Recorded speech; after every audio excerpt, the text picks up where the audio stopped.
Next up is House File 245, Representative Jordan, report on rough fish funding provided and money appropriated. Representative Jordan, would you like to move your bill? So moved, Mr. Chair. Representative Jordan, I believe you have a DE3 authors amendment. Would you like to move your amendment and explain it briefly? Yes, Mr. Chair. I move my amendment, the DE3. This is a bill that was rejacketed from last year. This language was put together with help from the DNR and stakeholders to make sure that we are up to date from last year. Representative Jordan moves the DE3 amendment to get the bill in the form the author wants. All those in favor say aye. Aye. Aye. All those opposed, no. Motion prevails. The A1 amendment, or the DE3 amendment is adopted. Representative Jordan, to your bill as amended. Thank you, Mr. Chair. I'm pleased to present House File 245, which is this year's version of the No Junk Fish Bill. And this bill is a result of the work that Chair Becker-Finn did last year and conversations with the DNR, biologists, and anglers across the state. Members, here's what the bill does. It appropriates money from the Heritage Enhancement Account in the Game and Fish Fund to the DNR for native fish conservation.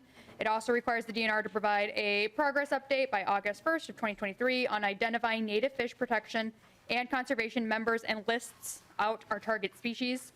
And the bill also requires DNR to provide a report by December 15th, 2023 with recommendations for statutory and rule changes to provide necessary protection to native fish species. Members, I'm going to kick it over to testimony because we have some really great testifiers today, but one of the reasons why I care about this bill is because I find our fish statutes to be messy and confusing. I think this report is a good way to get a handle on what we need. Our statutes to be to protect our native fish and our ecosystems, but really I care about this bill because I really care about our native fish. I come from a family that fishes, that talks about fish, that celebrates fish. I'm the weirdo in my family. I'm not a ichthyologist or a biologist that specializes in fish.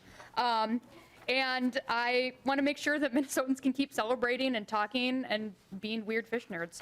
And to talk about it a little bit more are some Minnesotans who do love to talk about fish even more than the Jordans do. So I'd like to kick it over to Mr. Winters. Tyler Winter, Native Fish for Tomorrow. Welcome to the committee. Yes, thank you. State your name for the record. Hi, I'm Tyler Winter. I'm a director of Native Fish for Tomorrow. And I thank you for the opportunity, Chair, to testify today in favor of House File 245. Native Fish for Tomorrow is a rod and gun conservation group. We believe that managed hunting and fishing creates stakeholders that are invested in sustainable populations because no one who harvests native fish should want them eliminated. But without consumption, there are few advocates. However, native non-game fish are effectively unmanaged until they become threatened, like the black buffalo, which you can actually see on page 34 of your fishing regulations. If you didn't ever think that a rough fish could be threatened, page 34, please. I just finished a presentation to the Minnesota Bar Association, literally over the lunch hour today, titled, "What's the Catch? The Legal Complexities of Classifying Minnesota's Fish." I spoke for 45 minutes about the disconnect between our regulatory structure and Minnesota's fish diversity. First and foremost, this bill is necessary because the current statutes are incomplete and ambiguous. 97A.015 subdivision 43 specifically excludes any species listed in Rules Chapter 6134 with conservation designation from the rough fish. However, two species, the blue sucker and the black red horse, are in the chapter in this 6134 chapter as species of special concern and listed nowhere else. They're effectively unregulated. The rough fish definition does not even mention mooneye at all, but that's listed as a minnow in subdivision 29 if it's under 7 inches. I don't know what a mooneye is if it's over 7 inches. I mean, the current definition includes 1 invasive species and over 20 native species. I say over 20 because since it doesn't list mooneye and then the fishing regulations, when you read them, don't cover some, I'm actually not exactly sure how many species of rough fish there are. Scientific management requires that native fish be conserved and invasive species be minimized. Like, no biologist is going to disagree with that. It's unscientific to manage a native species and an invasive species the same. Therefore, we cannot apply the same regulations to native and invasive species. Lastly, the time to protect common species is while they are still common. Our native fish support eagles, prey on invasive zebra mussels. They host the larvae of endangered mussels, and they're forage for game fish, and they're food and recreation for my family. The Constitution of Minnesota requires all fish be managed for the public good. And the public good is bigger than one sport, one species, one trophic interaction, or one kid catching red horse. All of those individual goods are best served by abundant, sustainable populations of native fish. Management for the public good requires maximizing, not minimizing, our resources. All sports people, especially those of us who utilize native fish, should support regulatory reform because it is the first step towards sustainable management of Minnesota's native fish, ensuring that we can pass on our heritage to our kids. Thank you again for your time. I'm happy to answer any questions. I think we'll go to the next testifier, and then we'll open it up. Pat Rivers, Minnesota Department of Natural Resources. Welcome, and state your name for the record. Mr. Chair, members, for the record, my name is Pat Rivers, Deputy Director for the Division of Fish and Wildlife. I'd like to thank Representative Jordan for bringing this bill forward and for working with us to see that our current efforts at the DNR are reflected in the current bill. Since last legislative session, we've worked to put a limit on GAR, which will become effective March 2023. We've also been meeting with stakeholders like Tyler and others concerned with native fish and native rough fish, and we're working with them over the course of the next several months to work toward the intent of this bill. So again, we thank you for the effort, and we look forward to working with you going forward. Thank you. Any questions, member? Representative Heinzman. Thank you, Mr. Chair. Yeah, I do have a couple of questions, and I'm glad that Mr. Rivers is here. Maybe if he could give us an idea, because earlier we heard that, or at least it was suggested that there's little work being done to track rough fish populations in Minnesota. Maybe some of us might have heard that to mean that there's little management or no management. Could Mr. Rivers please confirm what work DNR is doing to track these populations? Mr. Rivers, or Perhaps Representative Heinzman can repeat the question. It was a little hard to hear. Sorry. Representative Heinzman. Yeah, thank you, Mr. Chair.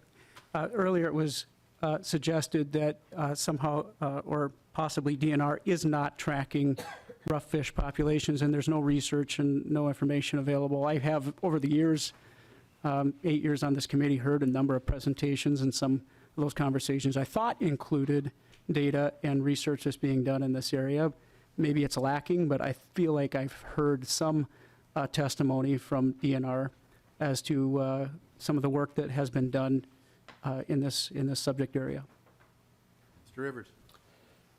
Mr. Chair, Representative Heinzman, we do a fair amount of work with non-game fish as well.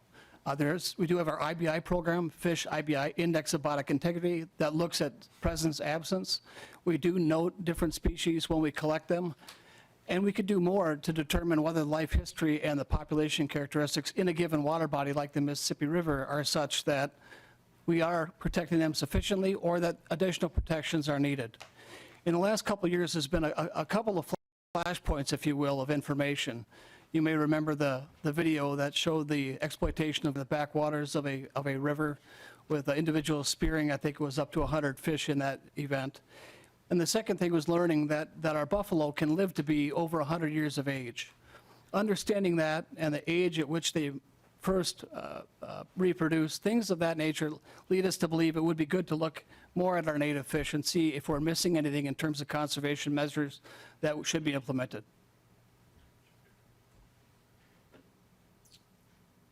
Representative Heinzman. Thank you, Chair. Thank you for that.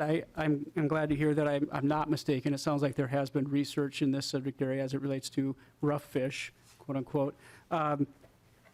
Another just quick question, if possible. So I am a fisherman. I live in Lake Country. It's something that's always a topic of conversation, and I visit with a lot of folks in the guiding industry and around bait shops and all over this subject area, and discussion is do wander into the the challenges that we face in some fisheries. And so the question that I wanted to ask is, I think that there might be some misunderstanding. Are there examples of quote-unquote rough fish being overabundant and negatively affecting water around the state of Minnesota, lakes around the state or rivers? Mr. Rivers. Chair, are you asking about the question of overabundance of rough fish? Representative Heinzman. I'll try again, Mr. Chair. Are there examples of lakes, rivers that are negatively affected by an overabundance of fish? Because in those conversations with those folks that are very active on the lakes, there are, certainly in their minds, and I'm assuming DNR has some knowledge of this, where we need to have an opportunity to take fish in circumstances where there's an overabundance. Mr. Rivers. Mr. Chair, Representative Heinzman, I think that would be an individual situation. As a fisheries biologist, we look at a lake or a system and look at the balance within that system, or the proportion of fish within a system. And if it is somewhat out of balance, or what you consider what you'd want to see, management actions can be taken toward that. I think this bill addresses more of a statewide concern as opposed to a given individual water body. Representative Heinzman. Thank you, Mr. Chair. I'm glad to hear that. I think that we just need to have those tools available and continue to have those going forward. So it sounds like we are in some agreement there. Appreciate that. Thank you, Mr. Chair. Winner. Thank you, Chair. I'm often asked if rough fish are bad for the environment. And the construct of that question ignores the fact that these are native species, which in fact are the environment. The fact is, our native fish and the rough fish community all have one thing in common now, despite the fact that they have massively different life histories and evolutionary tracks. In fact, the mooneye is as related to the other fish as kangaroos are to mammals. They diverged that long ago. The bowfin has been around since the Cretaceous. These are disparate, like widely ranging biologies, right? But they have one thing in common. The ones that are still on the list are all living in relatively shallow water and are visible. And so they suffer from what we call the illusion of abundance because you can see them. You can't see all of the walleyes in a lake or all of the rivers. So even though a blue ribbon trout stream might have 3,000 trout per mile, nobody ever comes to me and says the trout are taking over. Representative Jordan. And Mr. Chair, Representative Heinzman, thank you for the question. I think that's one of the reasons why I'm really interested in what this report is going to say, because this report is going to give us an insight into what needs to be conserved, what maybe we don't need to focus on as much. So I'm excited. I think we all have questions about our fish, as we should, because they're fascinating. And I think that's the sort of thing that this report could really get into. Representative Purcell. Thank you, Mr. Chair. Thank you to our presenters and our bill author. I am not as much of a ichthyologist as the bill author, so I was wondering if perhaps we could take a little bit of a step back, and I'm interested in the difference, these terms that we're using, rough fish, game fish, and minnow. What are the differences between those groups of fish, please? Winner. Well, I just presented on this to the Bar Association today. So I was just reviewing it. Minnow right now is a legal term of fish that can be used as bait, which includes actually quite a few different groups of fish, including suckers under 12 inches, various catfish, actual taxonomic minnows, but excludes common carp, which is also a minnow, because that's an invasive species that we don't want transported. So like legally, as of subdivision 29, minnows, and also includes leeches, are legally minnows if you refer to the regulations book. Rough fish is a term that first appeared in our state laws in 1907. And as far as I can tell, when it first appeared, it actually did not have a list associated with it. It was just like, you know it when you see it. It was like, well, rough fish. And it was like, I scoured the statutes, and it pops up in 1907.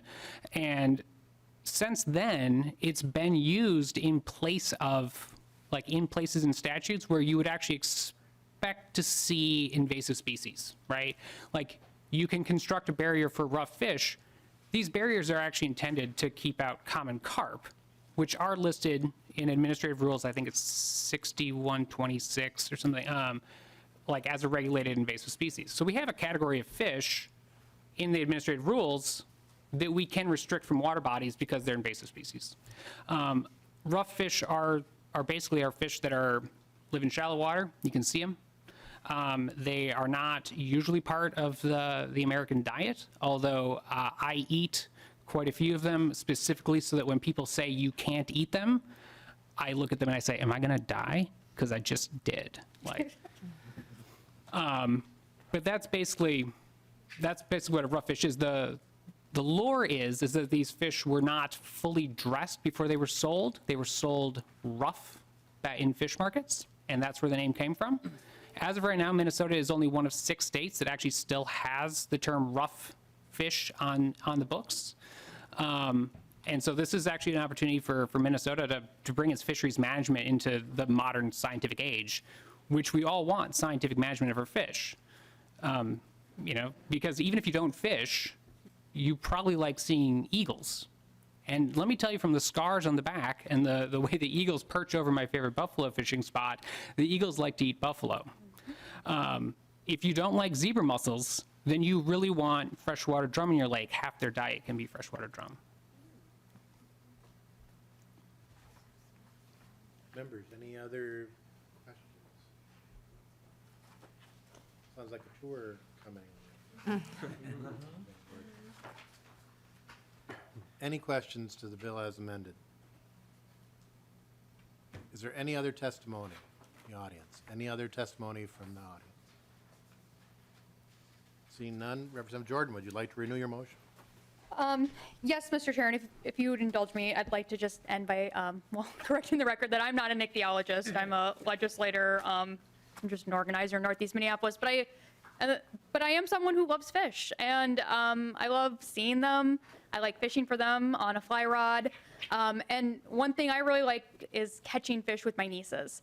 And my nieces don't know I try to tell them, like, oh, this is a crappie, or this is a bass, or this is a buffalo. But they don't really care. They're just excited to be out having fun catching fish. And that's really what matters. And so I'm excited to read this report. I ask for members' support, and that rhymes. And with that, I will renew my motion, Mr. Chair. Representative Jordan renews her motion that House File 245 be recommended to be re-referred to the Ways and Means Committee. All those in favor say aye. Aye. Opposed say nay. Ayes have it. Adopted. On its way to the Ways and Means Committee.